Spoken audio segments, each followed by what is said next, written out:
I'm lucky because I have the institutional memory.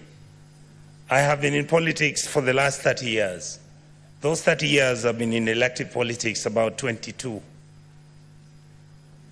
Madam Speaker, the problems, the way Mzee Odinga said about Kenya, have not been started by President William Ruto. If you look at the history, and Madam Speaker, the other day people were asking me, how did you tell that these young Gen Zs are actually going to come to the streets after 1 year? I said, I look at the trend. If you look at independence 1962-3, that was the 20 years beyond where the liberation movement took place. After that, we got independence. It took another 20 years for us to have a military coup. The people who are guiding and who are within that military coup are not old men like Jaramogi or Charles Njonjo at that time. It was young Gen Z students of the University of Nairobi and young people who believed in the ideal of what Kenya was. The second issue that came up, Madam Speaker, was after, by the year 2002, there was another 20 years. Then you come to 2002 is when Kibaki was elected, is when we have a referendum, is when we have a new constitution, and then we say Kenya is now on the right path. After that, Madam Speaker, we did not follow the letter of the constitution. What many of us have never understood is that your democracy is as valid and as reasonable and as verifiable and is implementable as the people who are willing to follow and implement that constitution. We have completely failed our people. And that is why when the elections took over and we had challenges, and that is why when you look at our country and the crisis that has come up, when you look at the issues which are bedeviling our country, you realize that we are on quicksand. Unless you have old men and old women, people of dignity and decency, people who have got wisdom, people who are not greedy to fix this country, we will not have a country very soon. Madam Speaker, I've served as an assistant minister. I went to Cote d'Ivoire, sent by President Kibaki to go and visit President Gbagbo. I got into his house. He was wearing a vest. That time the military was around him. He was being deposed. 2 weeks later, he went home with his wife. They were half naked. Those sins are not sins that Africa should be proud of. Madam Speaker, our country has broken down. Our country has challenges. But before I go to how, in a short notice, what we can do, I would like to ask the President, and I asked him the other day, the children who died and the children who are in the prisons, please remove them. Those who have died, I want to ask this House, the Senate, let us make sure that those children get a state funeral. Those who are not criminals, these are children who had reached a dead end. Madam Speaker, what is wrong with our country? We call it a company with shareholders. Our country is not a company. Our company is Kenya, which is a state. It has 50 million people who all expect and demand certain services from the state.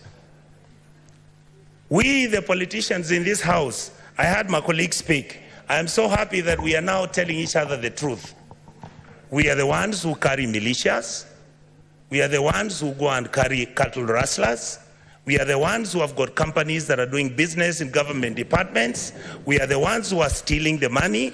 Look at the national government, call it down, bring it down to the National Assembly. We must begin to look at issues like CDF.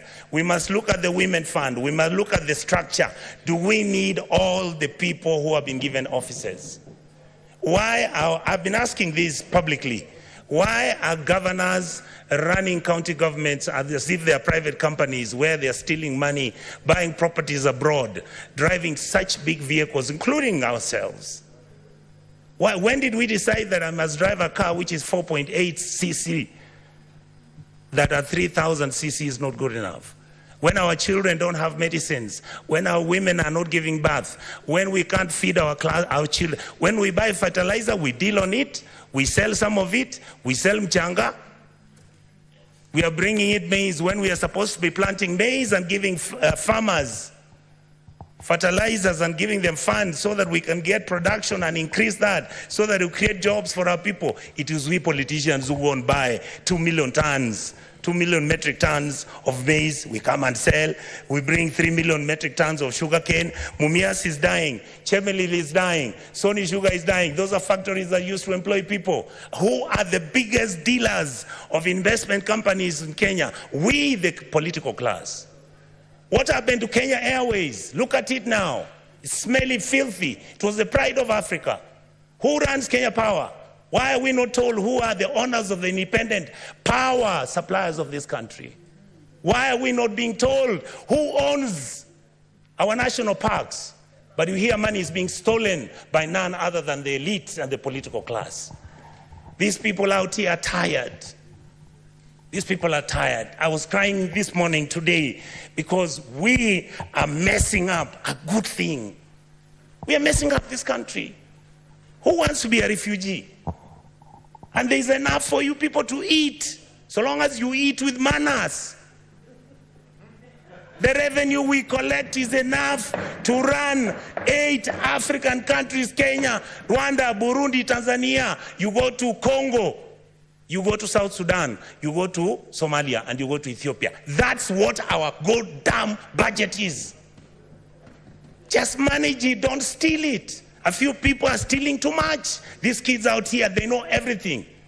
They know your houses. They know where your kids go to school. They know which properties of land you have. Why must somebody have 4 million acres of land to his name? What happened to our mentality? Then we pretend and run to churches talking about Christianity, how Jesus... Do you understand what you are dealing with? The people out here don't even believe in God anymore. The people out here are tired of the lies, the religious organizations.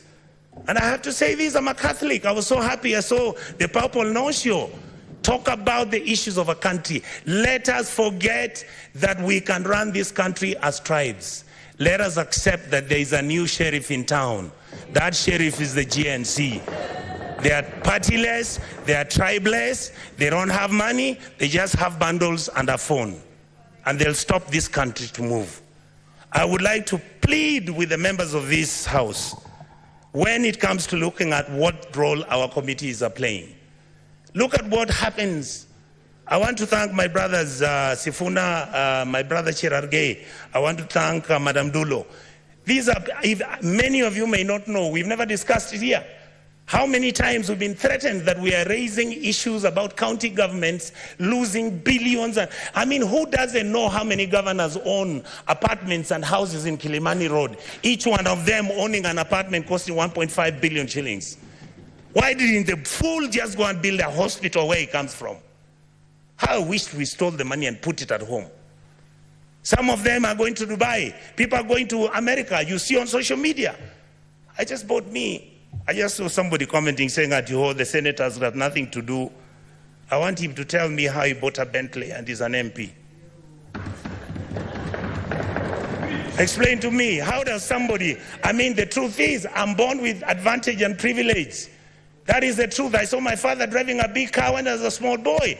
That is not what drives me. What drives me is, how do you get a member of parliament driving a Mercedes that costs 49 million shillings? And we are watching, and that is normal. And it is okay. And it is okay.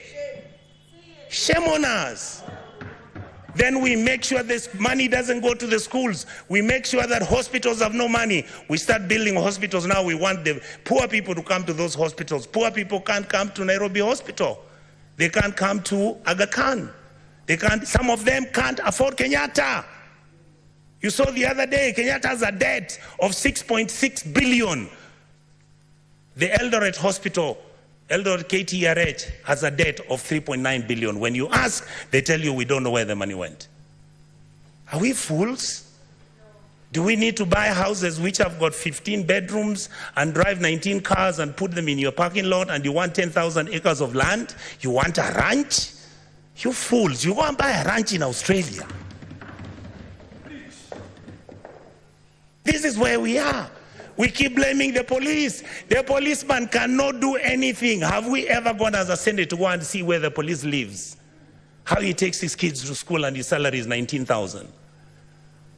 And this house has to start thinking about those things. We guys must begin, and we ladies and gentlemen in this house must begin to agree that we can reduce our salaries, that we can drive smaller cars, that we can wear counters. In fact, the only thing I'm very annoyed about the president, I'm the one who started wearing counters.